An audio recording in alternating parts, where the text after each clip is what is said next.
চেলত ফণীভূষণ চৌধুৰী অসমৰ বানপানীৰ সমস্যালৈ সৰব ফণীভূষণ সংসদত সঁচা কথা কৈছে ফণীভূষণে অসমীয়াৰ অন্তৰ চুই গৈছে ফণীভূষণৰ ভাষণে প্ৰধানমন্ত্ৰীক অনুৰোধ ফণীভূষণৰ বানপানীৰ সমস্যা স্থায়ী সমাধানৰ দাবী বিগ প্ৰজেক্টৰ দাবী ফণীভূষণৰ উচ্চ পৰ্যায়ৰ কমিটি গঠনৰ দাবী প্ৰতিদিন নিউজ ভাৰতৰ দৰ্শকসকলক পুনৰবাৰ জনাব লৈছো চেলত ফণীভূষণ চৌধুৰী অসমৰ বানপানীৰ সমস্যালৈ সৰব ফণীভূষণ সংসদত সঁচা কথা কৈছে ফণীভূষণে অসমীয়াৰ অন্তৰ চুই গৈছে ফণীভূষণৰ ভাষণে প্ৰধানমন্ত্ৰীক অনুৰোধ ফণীভূষণৰ বানপানীৰ সমস্যা স্থায়ী সমাধানৰ দাবী বিগ প্ৰজেক্টৰ দাবী ফণীভূষণৰ উচ্চ পৰ্যায়ৰ কমিটি গঠনৰ দাবী পুনৰবাৰ জনাব লৈছো আপোনালোকক চেলত ফণীভূষণ চৌধুৰী অসমৰ বানপানীৰ সমস্যালৈ সৰব ফণীভূষণ সংসদত সঁচা কথা কৈছে ফণীভূষণে অসমীয়াৰ অন্তৰ চুই গৈছে ফণীভূষণৰ ভাষণে প্ৰধানমন্ত্ৰীক অনুৰোধ ফণীভূষণৰ বানপানী সমস্যা স্থায়ী সমাধানৰ দাবী বিগ প্ৰজেক্টৰ দাবী ফণীভূষণৰ উচ্চ পৰ্যায়ৰ কমিটি গঠনৰ দাবী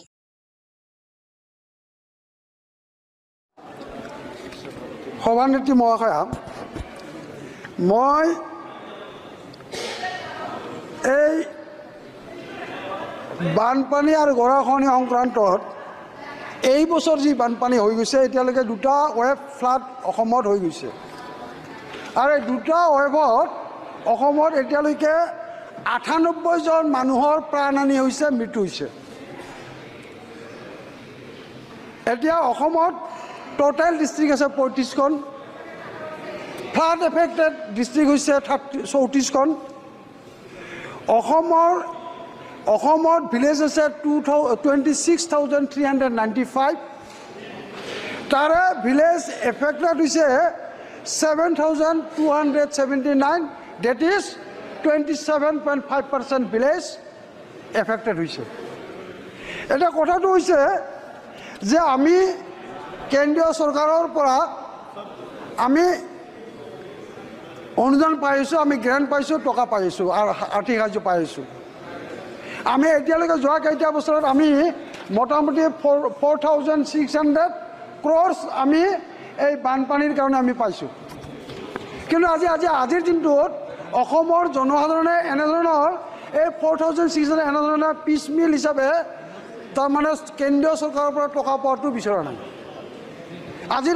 আজিৰ দিনটোত অসমৰ জনসাধাৰণে বিচাৰিছে যে অসমৰ যিটো বানপানীৰ সমস্যা এইটো চিৰদিনৰ কাৰণে এই সমস্যাটো সমাধান হওক তাকে আজিৰ দিনটোত অসমৰ জনসাধাৰণে বিচাৰিছে আৰু মই এটা ৰিজনেল পাৰ্টি অসম গণ পৰিষদ দলৰ প্ৰতিনিধি হিচাপে মই আমাৰ দলৰ স্থিতি তথা অসমৰ জনসাধাৰণৰ যিটো তাৰমানে মতামত এই মতামতটো মই আপোনাক অৱগত কৰিব বিচাৰিছোঁ এতিয়া আমি বিচাৰিছোঁ যে অসমৰ আজিৰ দিনটোত যদি আমাৰ মাননীয় মুখ্যমন্ত্ৰীয়ে বিচাৰিছে মাননীয় মুখ্যমন্ত্ৰীয়ে টুইট কৰিছে যে আমি 4,600 টকা পাইছোঁ কোটি টকা পাইছোঁ কিন্তু এইটোৱে তাৰমানে এনেধৰণে আমাৰ সমস্যাটো সমাধান নহ'ব আমাৰ সমস্যাটো চিৰদিনৰ কাৰণে সমস্যা সমাধান হ'ব লাগিলে এটা তেনেধৰণৰ প্ৰকল্প ল'ব লাগিব গতিকে যিটো কথা আজি এই বাজেটত উল্লেখ কৰা হৈছে এই বাজেটত উল্লেখ কৰা ধৰণে আমি বিচাৰিছোঁ যে অসমৰ যিটো বানপানী আৰু গৰাখহনীয়াৰ সমস্যা এই বানপানী আৰু গৰাখহনীয়াৰ সমস্যাটো চিৰদিনৰ কাৰণে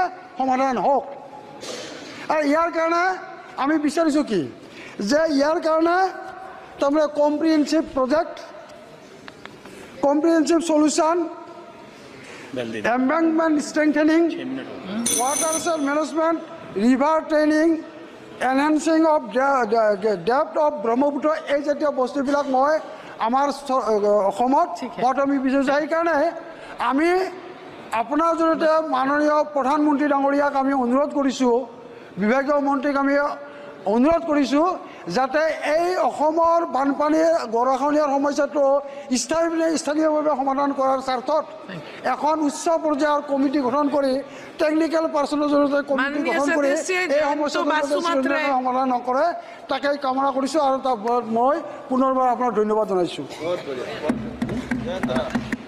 ধন্যবাদ সভাপতি এজন সাংসদক অসমৰ এজন সাংসদক প্ৰতিদিন নিউজ ভাৰতৰ তৰফৰ পৰা আমি চেলুট জনাইছোঁ এইজন সাংসদ অসমত প্ৰায় 40 বছৰ ধৰি বিধায়ক আৰু মন্ত্ৰী হৈ আছিলে। অসম গণ পৰিষদ দলৰ সাংসদ এইবাৰ বৰপেটাৰ পৰা নিৰ্বাচিত হৈছে আৰু দিল্লীৰ সংসদ ভৱনত প্ৰৱেশ কৰি আজি প্ৰথম দিনৰ কাৰণে প্ৰথম দিনটো তেওঁ এনেকুৱা কিছুমান মূল্যৱান কথা ৰাখিছে অসমৰ বাবে, অসমৰ সমাজ জীৱনৰ বাবে, অসমৰ এটা জ্বলন্ত সমস্যাৰ বাবে এনেকুৱা কিছুমান মষ্ট নিডেড আৰু মষ্ট ইম্পৰ্টেণ্ট স্পীচ ৰাখিছে। আমি সঁচাকৈ তেখেতক শলাগ লৈছোঁ। ইয়াৰ লগে লগে অসমৰ বাকী যিসকল সাহসীয় দলৰ বিজেপিৰ সাংসদ আছে বা কংগ্ৰেছৰ বিৰোধী দলৰ সাংসদ আছে বা অন্যান্য দলৰ সাংসদ আছে অসমৰ, তেখেতসকলক কৈছোঁ, দায়িত্ব সহকাৰে কৈছোঁ, অসমৰ মানুহৰ বাবে পবিত্ৰ সংসদত গৈ নিস্বাৰ্থভাৱে অন্ততঃ কিবা এটা কোৱাৰ কাৰণে চেষ্টা কৰক।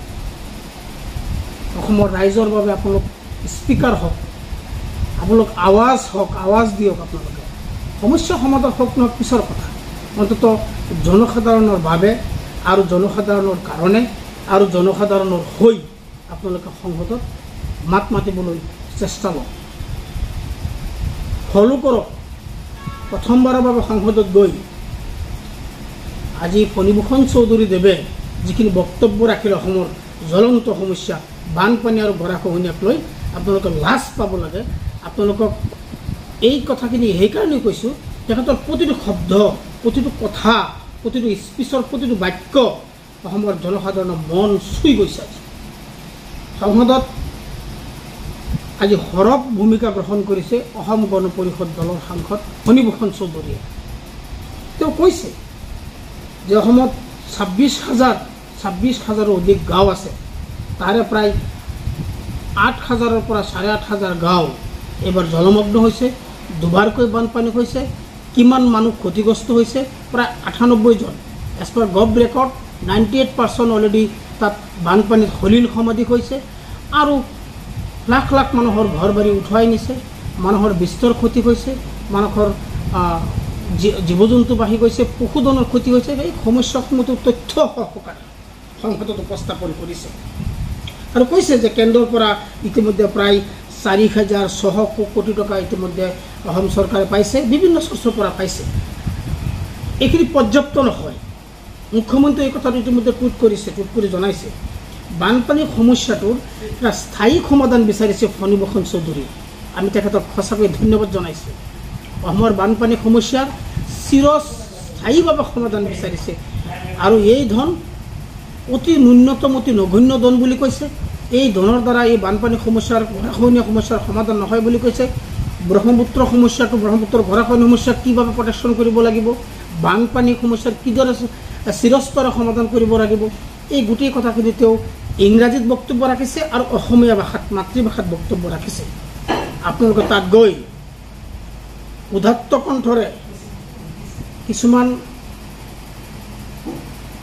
মিল নথকা বৈসাদৃশ্যমূলক বক্তব্য ৰাখে, যি বক্তব্যৰ দ্বাৰা এটা দলে আনটো দলক আক্ৰমণ কৰা হয়, কিন্তু সমস্যা সমাধানৰ বাবে তথ্যভিত্তিক বক্তব্য আপোনালোকে নাৰাখে। সেয়ে আপোনালোকক কৈছোঁ, আমি আপোনালোকক এই কথাটো আহ্বান জনাইছোঁ। আৰু অতি দুৰ্ভাগ্যজনকভাৱে আপোনালোকে ইমান দিনে যে নীৰৱ ভূমিকা গ্ৰহণ কৰি আহিছে আৰু কিছুমান অলাগতিয়াল অপ্ৰাসংগিক কথা কৈ আহিছে, কি সাংসদ, কি বিৰোধী দলৰ সাংসদ, কি শাসকীয় দলৰ সাংসদ, কি বিজেপি, কি কংগ্ৰেছ, কি অন্যান্য দল। আজি সকলোৱে যদি সঁচাকৈ অসমৰ জাতীয় সমস্যা, জ্বলন্ত সমস্যা, অসমৰ প্ৰধান সমস্যা, মূল সমস্যা বানপানী আৰু গৰাখহনীয়াৰ বাবে আপোনালোকে যদি অন্তৰস্থলৰ পৰা, খালি মুখৰ পৰা ক'লে নহ'ব, বাই হাৰ্ট ক'ব লাগিব আপোনালোকে, তেতিয়াহ'লে এই সমস্যাৰ সমাধান ইমান দিন হৈ গ'লে হয়। গতিকে আপোনালোকক কৈছোঁ, আৰু ফণীভূষণ চৌধুৰীৰ আপোনালোকে যিখিনি কথা বক্তব্য শুনিছে, আপোনালোকে হৃদয়ংগম কৰক, আপোনালোকে মনে প্ৰাণে এবাৰ উপলব্ধি কৰক সঁচাকৈ আপোনালোকে কি কৰিছে অসমৰ বানপানী সমস্যা আৰু গৰাখহনীয়া সমস্যাৰ বাবে। আমি পুনৰবাৰ চিলুট জনাইছোঁ, ফণীভূষণ চৌধুৰী আগবাঢ়ি যাওক আৰু তেখেতৰ যিখিনি স্পীচ, যিখিনি বক্তব্য as per record in the parliament, এইখিনি কাৰ্যকৰী হওক। তেখেতে প্ৰধানমন্ত্ৰী মহোদয়ক, ভাৰতৰ প্ৰধানমন্ত্ৰী নৰেন্দ্ৰ মোদীক তেওঁ বিনম্ৰতাৰ অনুৰোধ জনাইছে হাত জোৰ কৰি, এই সমস্যাৰ চিৰ সমাধান কৰিব লাগে। কেৱল পেকেজ দিলে নহ'ব, প্ৰজেক্ট দিবলৈ কৈছে তেওঁ, বিগ প্ৰজেক্ট দিবলৈ কৈছে, পাইলট প্ৰজেক্ট দিবলৈ কৈছে। আপোনালোকে এই কথাখিনি আজিলৈকে কোনো এজন সাংসদে এনেকৈ ভালকৈ এনেকৈ আপোনালোকে অন্তৰৰ পৰা উপস্থাপন কৰা আমি লক্ষ্য কৰা নাই। গতিকে অসমৰ বানপানী আৰু গৰাখহনীয়া বৰ্তমান অসমৰ সামাজিক জীৱনৰ অৰ্থনৈতিক জীৱনৰ বাবে এটা প্ৰবল প্ৰত্যাহ্বান ৰূপে থিয় দিছে। এই সমস্যাৰ চিৰ সমাধানৰ কাৰণে সুযোগ chance never comes again and again. মই অনুৰোধ কৰিছোঁ সকলো সাংসদে অসমৰ সমাজ জীৱনৰ, অসমৰ সামাজিক সমস্যা, অসমৰ মূল অৰ্থনৈতিক সমস্যা সমাধানৰ বাবে আৰু ডেভেলপমেণ্টৰ বাবে আপোনালোকে বানপানী গৰাখহনীয়া ৰাষ্ট্ৰীয় সমস্যাৰ ৰূপে স্বীকৃতি দিবলৈ কওক। ফণীভূষণ চৌধুৰী দেৱৰ যিখিনি বক্তব্য। নিউজ 6 ৰিপৰ্ট, প্ৰতিদিন নিউজ ভাৰত।